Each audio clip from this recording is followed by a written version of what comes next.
96 episode में साथ जुड़ रहे हैं। मन की बात का अगला एपिसोड वर्ष 2023 का।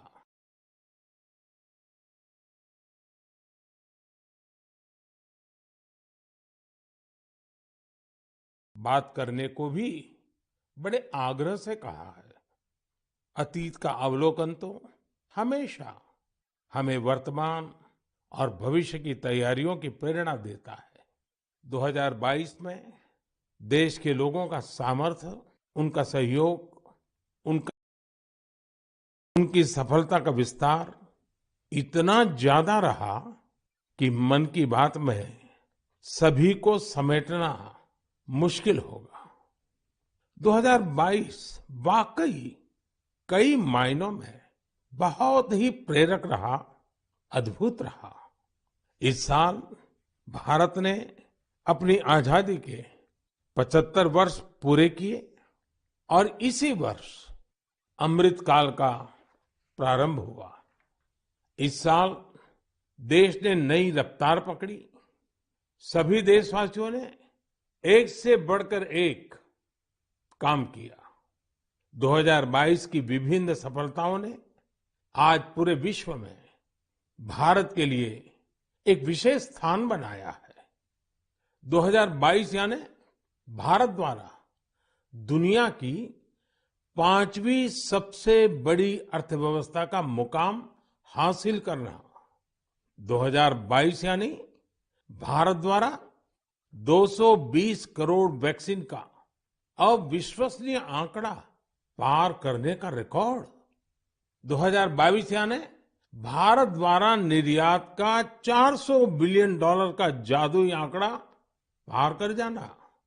2022 यानी देश के जन जन द्वारा आत्मनिर्भर भारत के संकल्प को अपनाना, जी कर दिखाना। 2022 यानी भारत के पहले स्वदेशी एयरक्राफ्ट कैरियर आईएनएस विक्रांत का स्वागत। 2022 यानी स्पेस, ड्रोन और डिफेंस सेक्टर में भारत का परचम। 2022 यानी हर क्षेत्र में भारत का दमखम। खेल के मैदान में भी, चाहे कॉमनवेल्थ गेम्स हो या हमारी महिला हॉकी टीम की जीत, हमारे युवाओं ने जबरदस्त सामर्थ्य दिखाया। साथियों, इन सब के साथ ही साल 2022 एक और कारण से हमेशा याद किया जाएगा। ये है एक भारत श्रेष्ठ भारत की भावना का विस्तार। देश के लोगों ने एकता और एकजुटता को सेलिब्रेट करने के लिए भी कई अद्भुत आयोजन किए। गुजरात के माधवपुर मेला हो, जहां रुक्मिणी विवाह और भगवान कृष्ण के पूर्वोत्तर से संबंधों को सेलिब्रेट किया जाता है, या फिर काशी तमिल संगमम हो, इन पर्वों में भी एकता के कई रंग दिखे। 2022 में देशवासियों ने एक और अमर इतिहास लिखा है। अगस्त के महीने में चला हर घर तिरंगा अभियान, भला कौन भूल सकता है। वो पल थे, हर देशवासी के रोंगटे खड़े हो जाते थे। आजादी के 75 वर्ष के इस अभियान में पूरा देश तिरंगामय हो गया। 6 करोड़ से ज्यादा लोगों ने तो तिरंगे के साथ सेल्फी भी भेजी। आजादी का ये अमृत महोत्सव अभी अगले साल भी ऐसे ही चलेगा, अमृत काल की नींव को और मजबूत करेगा। साथियों, इस साल भारत को G20 समूह की अध्यक्षता की जिम्मेदारी भी मिली है। मैंने पिछली बार इस पर विस्तार से चर्चा भी की थी। साल 2023 में हमें G20 के उत्साह को नई ऊंचाई पर लेकर जाना है। इस आयोजन को एक जन आंदोलन बनाना है। मेरे प्यारे देशवासियों, आज दुनिया भर में धूमधाम से क्रिसमस का त्योहार भी मनाया जा रहा है। ये जीसस क्राइस्ट के जीवन उनकी शिक्षाओं को याद करने का दिन है। मैं आप सभी को क्रिसमस की ढेर सारी शुभकामनाएं देता हूं। साथियों, आज हम सभी के श्रद्धेय अटल बिहारी वाजपेयी जी का जन्मदिन भी है। वे एक महान राजनेता थे जिन्होंने देश को असाधारण नेतृत्व दिया। हर भारतवासी के हृदय में उनके लिए एक खास स्थान है। मुझे कोलकाता से आस्था जी का एक पत्र मिला है। इस पत्र में उन्होंने हाल की अपनी दिल्ली यात्रा का जिक्र किया है।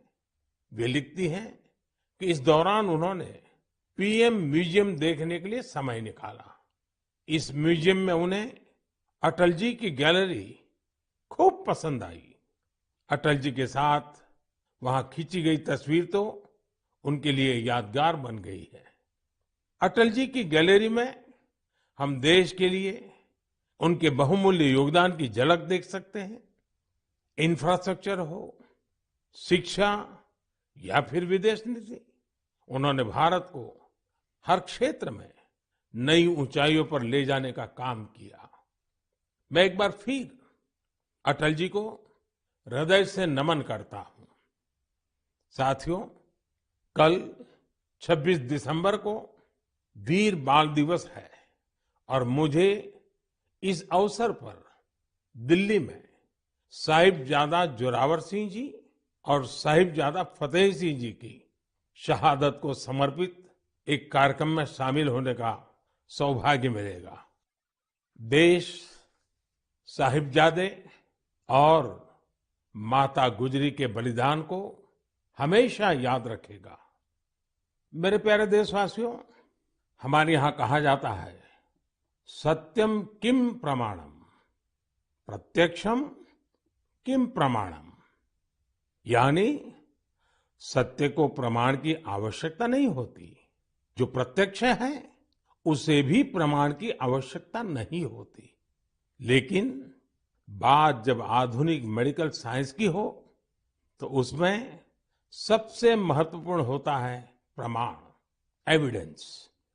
सदियों से भारतीय जीवन का हिस्सा रहे योग और आयुर्वेद जैसे हमारे शास्त्रों के सामने एविडेंस बेस्ड रिसर्च की कमी हमेशा हमेशा एक चुनौती रही है। परिणाम दिखते हैं लेकिन प्रमाण नहीं होते हैं। लेकिन मुझे खुशी है कि एविडेंस बेस्ड मेडिसिन के युग में अब योग और आयुर्वेद आधुनिक युग की जांच और कसौटियों पर भी खरे उतर रहे हैं। आप सभी ने मुंबई के टाटा मेमोरियल सेंटर के बारे में जरूर सुना होगा। इस संस्थान ने रिसर्च, इनोवेशन और कैंसर केयर में बहुत नाम कमाया है। इस सेंटर द्वारा की गई एक इंटेंसिव रिसर्च में सामने आया है कि ब्रेस्ट कैंसर के मरीजों के लिए योग बहुत ज्यादा असरकारी है। टाटा मेमोरियल सेंटर ने अपनी रिसर्च के नतीजों को अमेरिका में हुई बहुत ही प्रतिष्ठित ब्रेस्ट कैंसर कॉन्फ्रेंस में प्रस्तुत किया है। इन नतीजों ने दुनिया के बड़े बड़े एक्सपर्ट्स का ध्यान अपनी तरफ खींचा है, क्योंकि टाटा मेमोरियल सेंटर ने एविडेंस के साथ बताया है कि कैसे मरीजों को योग से लाभ हुआ है। इस सेंटर की रिसर्च के मुताबिक योग के नियमित अभ्यास से ब्रेस्ट कैंसर के मरीजों की बीमारी के फिर से उभरने और मृत्यु के खतरे में 15% तक की कमी आई है। भारतीय पारंपरिक चिकित्सा में यह पहला उदाहरण है जिसे पश्चिमी तौर तरीकों वाले कड़े मानकों पर परखा गया है। साथ ही यह पहली स्टडी है जिसमें ब्रेस्ट कैंसर से प्रभावित महिलाओं में योग से क्वालिटी ऑफ लाइफ के बेहतर होने का पता चला है। इसके लॉन्ग टर्म बेनिफिट्स भी सामने आए हैं। टाटा मेमोरियल सेंटर ने अपनी स्टडी के नतीजों को पेरिस में हुए European society of medical oncology में उस सम्मेलन में प्रस्तुत किया है। साथियों, आज के युग में भारतीय चिकित्सा पद्धतियां जितनी ज्यादा एविडेंस बेस्ड होगी, उतनी ही पूरे विश्व में उनकी स्वीकार्यता बढ़ेगी। इसी सोच के साथ दिल्ली के एम्स में भी एक प्रयास किया जा रहा है।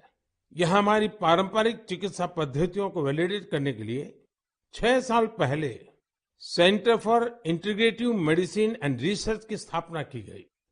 इसमें लेटेस्ट मॉडर्न टेक्निक्स और रिसर्च मेथड्स का उपयोग किया जाता है। यह सेंटर पहले ही प्रतिष्ठित अंतर्राष्ट्रीय जर्नल्स में 20 पेपर प्रकाशित कर चुका है। अमेरिकन कॉलेज ऑफ कार्डियोलॉजी के जर्नल में प्रकाशित एक पेपर में सिंकपी से पीड़ित मरीजों को योग से होने वाले लाभ के बारे में बताया गया है। इसी प्रकार न्यूरोलॉजी जर्नल के पेपर में माइग्रेन में योग के फायदों के बारे में बताया गया है। इनके अलावा कई और बीमारियों में भी योग के बेनिफिट्स को लेकर स्टडी की जा रही है, जैसे heart disease, depression, sleep disorders और प्रेगनेंसी के दौरान महिलाओं को होने वाली समस्याएं। साथियों, कुछ दिन पहले ही मैं वर्ल्ड आयुर्वेद कांग्रेस के लिए गोवा में था। इसमें 40 से ज्यादा देशों के डेलीगेट शामिल हुए और यहाँ 550 से अधिक साइंटिफिक पेपर्स प्रेजेंट किए गए। भारत सहित दुनिया भर की करीब 215 कंपनियों ने यहाँ एग्जीबिशन में अपने प्रोडक्ट्स को डिस्प्ले किया। 4 दिनों तक चले इस एक्सपो में 1 लाख से भी अधिक लोगों ने आयुर्वेद से जुड़े अपने एक्सपीरियंस को एंजॉय किया।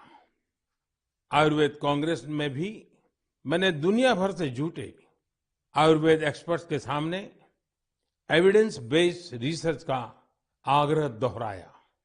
जिस तरह कोरोना वैश्विक महामारी के इस समय में योग और आयुर्वेद की शक्ति को हम सभी देख रहे हैं, उसमें इनसे जुड़ी एविडेंस बेस्ड रिसर्च बहुत ही महत्वपूर्ण साबित होगी। मेरा आपसे भी आग्रह है कि योग, आयुर्वेद और हमारी पारंपरिक चिकित्सा पद्धतियों से जुड़े हुए ऐसे प्रयासों के बारे में अगर आपके पास कोई जानकारी हो तो उन्हें सोशल मीडिया पर जरूर शेयर करें। मेरे प्यारे देशवासियों, बीते कुछ वर्षों में हमने स्वास्थ्य क्षेत्र से जुड़ी कई बड़ी चुनौतियों पर विजय पाई है। इसका पूरा श्रेय हमारे मेडिकल एक्सपर्ट्स, साइंटिस्ट और देशवासियों की इच्छा शक्ति को जाता है। हमने भारत से स्मॉल पॉक्स, पोलियो और गिनी वॉर्म जैसी बीमारियों को समाप्त करके दिखाया है। आज मन की बात के श्रोताओं को मैं एक और चुनौती के बारे में बताना चाहता हूं, जो अब समाप्त होने की कगार पर है। ये चुनौती है, ये बीमारी है कालाजार। इस बीमारी का परजीवी सैंड फ्लाई यानी बालू मक्खी के काटने से फैलता है। जब किसी को कालाजार होता है, उसे महीनों तक बुखार रहता है, खून की कमी हो जाती है, शरीर कमजोर पड़ जाता है और वजन भी घट जाता है। यह बीमारी बच्चों से लेकर बड़ों तक किसी को भी हो सकती है, लेकिन सबका प्रयास से कालाजार नाम की ये बीमारी अब तेजी से समाप्त होती जा रही है।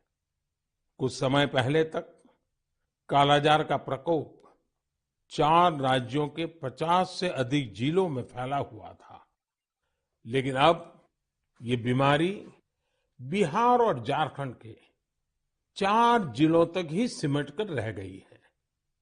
मुझे विश्वास है बिहार, झारखंड के लोगों का सामर्थ्य, उनकी जागरूकता इन 4 जिलों से भी कालाजार को समाप्त करने में सरकार के प्रयासों को मदद करेगी। कालाजार प्रभावित क्षेत्रों के लोगों से भी मेरा आग्रह है कि वो दो बातों का जरूर ध्यान रखें। एक है सैंड फ्लाई या बालू मक्खी पर नियंत्रण, और दूसरा जल्द से जल्द इस रोग की पहचान और पूरा इलाज। कालाजार का इलाज आसान है। इसके लिए काम आने वाली दवाएं भी बहुत कारगर होती हैं। बस आपको सतर्क रहना है। बुखार हो तो लापरवाही ना बरतें और बालू मक्खी को खत्म करने वाली दवाइयों का छिड़काव भी करते रहें। जरा सोचिए, हमारा देश जब कालाजार से भी मुक्त हो जाएगा तो ये हम सभी के लिए कितनी खुशी की बात होगी। सबका प्रयास की इसी भावना से हम भारत को 2025 तक टीबी मुक्त करने के लिए भी काम कर रहे हैं। आपने देखा होगा, बीते दिनों जब टीबी मुक्त भारत अभियान शुरू हुआ तो हजारों लोग टीबी मरीजों की मदद के लिए आगे आए।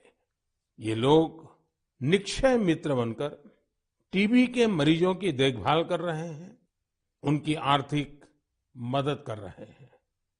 जन सेवा और जन भागीदारी की यही शक्ति हर मुश्किल लक्ष्य को प्राप्त करके ही दिखाती है।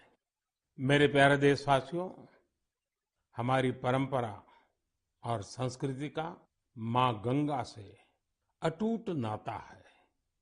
गंगा जल हमारी जीवन धारा का अभिन्न हिस्सा रहा है और हमारे शास्त्रों में भी कहा गया है, नमामि गंगे तव पाद पंकजम सुर असुरई वंदित दिव्य रूपम भुक्तिम च मुक्तिम च ददासि नित्यम भाव अनुसारेण सदा नराणाम।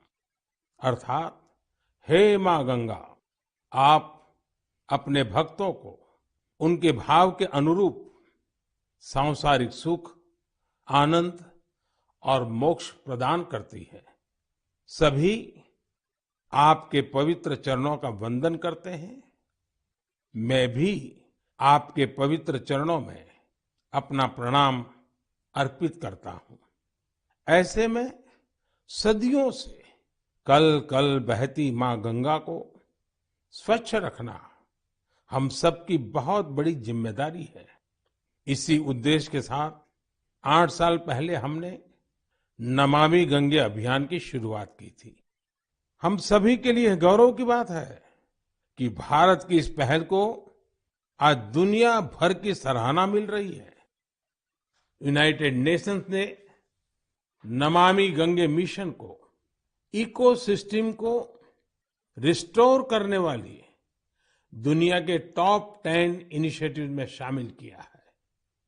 ये और भी खुशी की बात है कि पूरे विश्व के 160 ऐसे इनिशिएटिव्स में नमामि गंगे को यह सम्मान मिला है।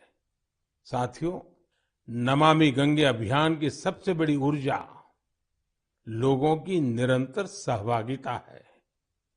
नमामि गंगे अभियान में गंगा प्रहरियों और गंगा दूतों की भी बड़ी भूमिका है। वे पेड़ लगाने, घाटों की सफाई, गंगा आरती, नुक्कड़ नाटक, पेंटिंग और कविताओं के जरिए जागरूकता फैलाने में जुटे हैं। इस अभियान से बायोडायवर्सिटी में भी काफी सुधार देखा जा रहा है। हिल्सा मछली, गंगा डॉल्फिन और कछुओं की विभिन्न प्रजातियों की संख्या में काफी वृद्धि हुई है। गंगा का इकोसिस्टम क्लीन होने से आजीविका के अन्य अवसर भी बढ़ रहे हैं। यहाँ मैं जलज आजीविका मॉडल की चर्चा करना चाहूंगा, जो कि बायोडायवर्सिटी को ध्यान में रखकर तैयार किया गया है। इस टूरिज्म बेस्ड बोट सफारीज को 26 लोकेशंस पर लॉन्च किया गया है। जाहिर है, नमामि गंगे मिशन का विस्तार, उसका दायरा नदी की सफाई से कहीं ज्यादा बढ़ा है। ये जहां हमारी इच्छा शक्ति और अथक प्रयासों का एक प्रत्यक्ष प्रमाण है, वहीं ये पर्यावरण संरक्षण की दिशा में विश्व को भी एक नया रास्ता दिखाने वाला है। मेरे प्यारे देशवासियों, जब हमारी संकल्प शक्ति मजबूत हो तो बड़ी से बड़ी चुनौती भी आसान हो जाती है। इसकी मिसाल पेश की है सिक्किम के थेगू गांव के संगे शेरपा जी ने। ये पिछले 14 साल से 12,000 फीट से भी ज्यादा की ऊंचाई पर पर्यावरण संरक्षण के काम में जुटे हुए हैं। संगे जी ने सांस्कृतिक और पौराणिक महत्व का सोमगो लेक, उसे स्वच्छ रखने का बीड़ा उठा लिया है। अपने अथक प्रयासों से उन्होंने इस ग्लेशियर लेक का रंग रूप ही बदल डाला है।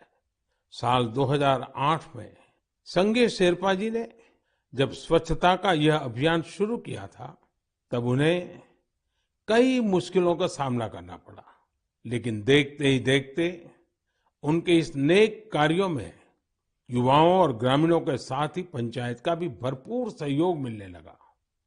आज आप अगर सोमगो लेक को देखने जाएंगे तो वहां चारों ओर आपको बड़े-बड़े गार्बेज बिन्स मिलेंगे। अब यहाँ जमा हुए कूड़े कचरे को रिसाइकलिंग के लिए भेजा जाता है। यहाँ आने वाले पर्यटकों को कपड़े से बने गार्बेज बैग्स भी दिए जाते हैं, ताकि कूड़ा कचरा इधर उधर न फेंके।